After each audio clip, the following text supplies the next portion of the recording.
Do you believe in ghosts? Are you a person scared of haunted places? Antarctica is not the most popular place to go exploring for obvious reasons. Few people want to go poking around in below 0-degree temperatures. However, those explorers and researchers that have braved the punishing temperatures have some very interesting findings to report. Because of global warming, Antarctica has been melting and has revealed some weird things that have been hidden for eons. Have you heard about the blood flows in Antarctica? This might be the shocking feature in all of Antarctica. These bleeding glaciers are seen in Antarctica's dry valleys. The largest ice-free region in the continent is the driest and most extreme desert on Earth. The falls stand out as the strange glacial ice, and it resembles someone stabbed with a sharp object to have that much bleeding. One of the most unusual parts of Antarctica because it's part of the 1% of the continent that isn't covered by ice. Instead, we find craggy mountains, a rock carved by the wind, and grit to form it impossible-looking sculptures. This place looks most similar to Mars rather than Earth.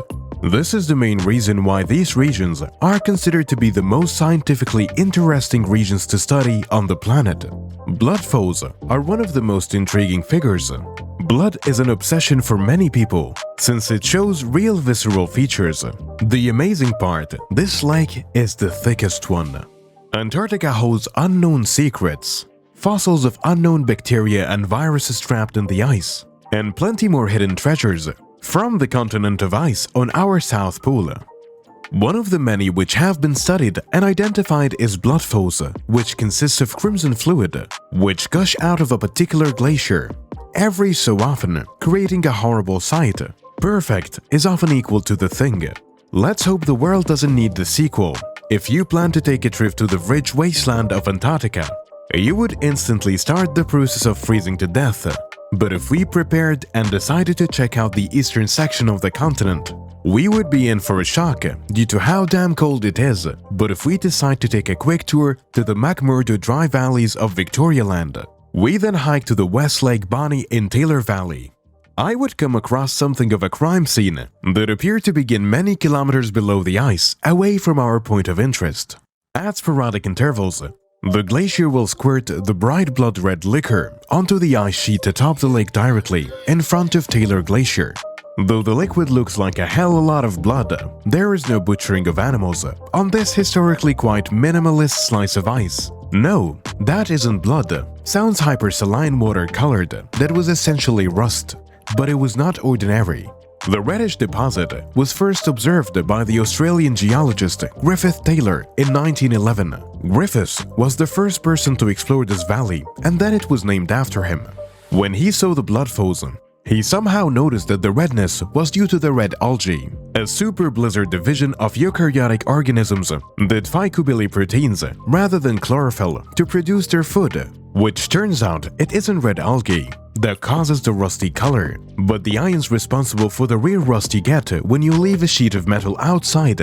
There is iron ions in the water, and when it comes in contact with the air, they become bright red. Antarctica is, moreover, an ice sheet-covered continent that existed for about 25 million years. The place has been covered in ice since the few ice age ago, like almost 2.5 million years ago. During the Miocene epoch, about 5 million years ago, the continent was less ice-covered, and the world's sea level was higher. A pocket of the Antarctic Ocean was trapped in a fjord as a glacier. Now Taylor Glacier moved over, or through it. The pocket was then covered by the glacier anywhere from 2 to 1.5 million years ago, with the water and organisms inside becoming a time capsule. The water that was trapped was seawater, so it had a high level of salinity and saltiness, higher than just fresh water. The reason that water became as strongly salty as it is today, almost 2 to 3 times that of the average seawater, has everything to do with freezing and thaw cycles. When seawater freezes, it expels the salt and freezes the seawater, so the remaining seawater trapped below the glacier freezes a little bit and leaves some water behind.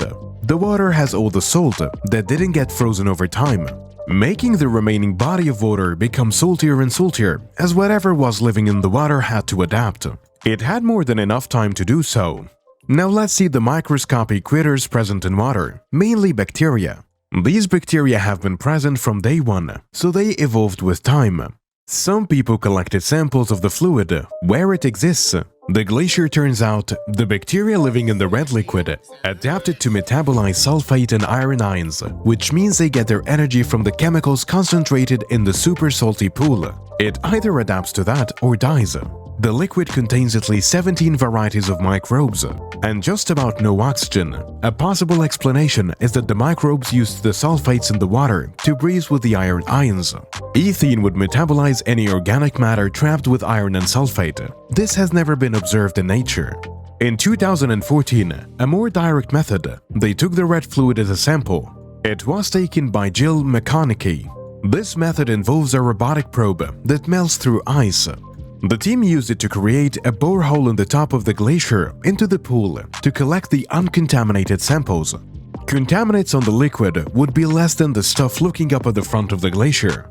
Those samples said the water is damn cold at -7 degrees Celsius, iron-rich, and 8% sodium chloride. They assigned some of the microbes to already known taxonomic sea names: Morenobatter, Thiomicrospira, and Sulfocapsa. All of them are different from the already known cousins. This discovery had huge implications for early life on Earth and life in the cosmos. Evidence in the rock, including glacier sediments, banded iron formations, and glacier striations, show that the Earth may have been completely or nearly covered in ice around 750 to 650 million years ago. Earth, the existence of this refuge of ancient microbes in Antarctica, shows the microbes could have easily survived the snowball Earth. The ancient microbial refuge offers a great natural lab to study how microbial life forms may survive extreme conditions on the deep surface of other planets. Mars and Europa, for example, have large deposits of ice, under which may live some extremophile microorganisms like what we see in the blood flows of Antarctica. But unfortunately, the microbes oozing out from the salty brine beneath the ice are harmless. I can only imagine what the nastier surprises might lie dormant under the ice. With the rates of the anthropogenic climate change, it is damn sure that we don't need to wait much.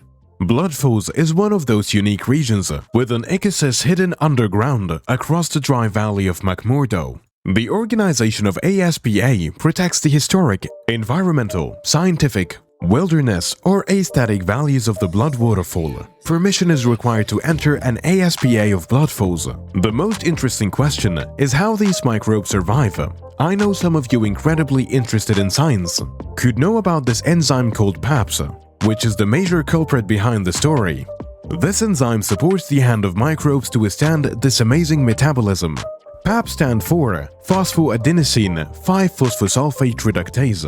Scientists are more puzzled about multiple things. First, the water deep below the glacier is devoid of external oxygen source. The second thing that scientists have had a hard time understanding is the metabolic process of these ancient microbes. This type of metabolic process have never been seen before. The scientists think that understanding the biome of this ancient water body trapped inside a biological time capsule can be the key to understanding alien life forms in other places like Jupiter's icy moon Europa.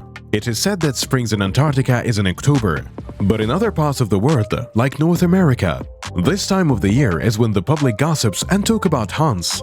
I'm sure you people are more fascinated to hear about the superstitious myth, along with a glass of hot apple cider, exceptionally carved pumpkin, and also served with tiny candy props. The amazing story of ghosts enduring at the stray hunts and vacant stories drop as a reminder of those who have stayed and died years back in the coldest, driest, and windiest place on Earth.